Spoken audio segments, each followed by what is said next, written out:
And this is from Ann Gray Bird.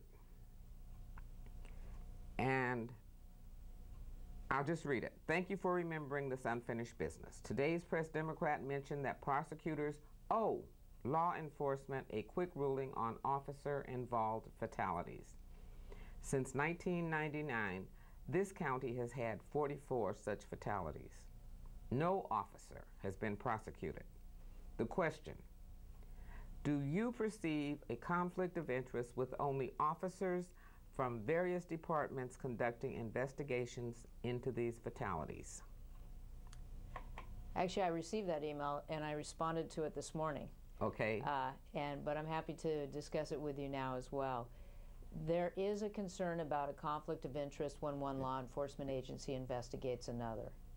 Sometimes it's a perception as opposed to an actual conflict. And I think it's really important that these investigations be transparent.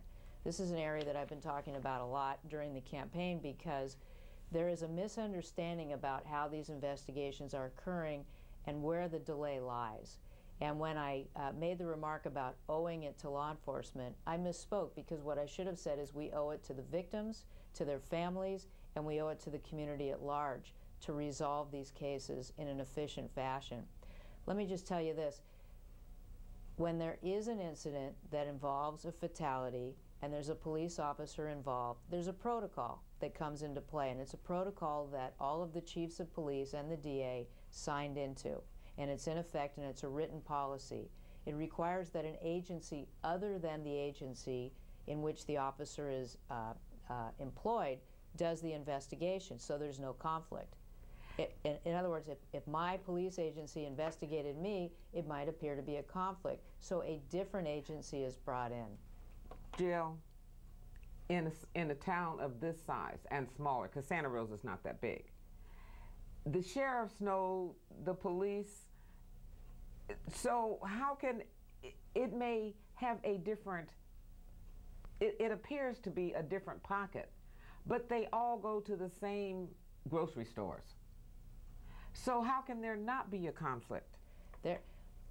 I wanted to talk about the protocol before I talk about the conflict, if that's okay. Because a lot of your viewers may not understand how the investigation occurs. Okay? Yes. So the point that I was making is an agency other than the one in which the officer is employed will conduct the investigation, and they may involve members of the Department of Justice and other agencies in the investigation.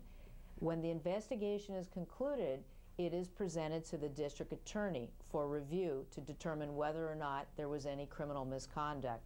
What's important, and the point that I've been making along the way in the campaign, is that the investigation itself may take a great deal of time, and it should, because we want it to be thorough.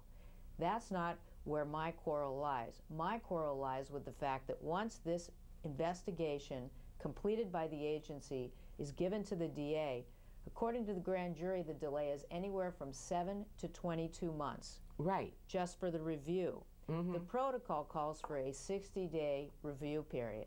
If there's going to be that much of a delay, then I think the protocol with regard to the review period needs to be revisited.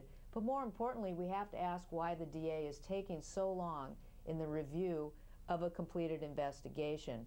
What I've been told is the managers are not doing the review. It's being assigned to a regular deputy, a deputy district attorney, and that lawyer is not being relieved of their other responsibilities in order to pay attention to this investigation.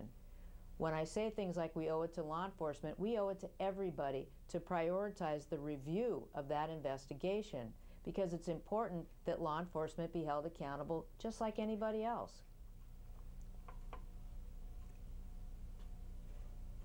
In 10 years, 11 years, 44. 44. Yeah. And not one time did the investigation say that the killing was unwarranted. That, and you may go on with your explanation. Okay, but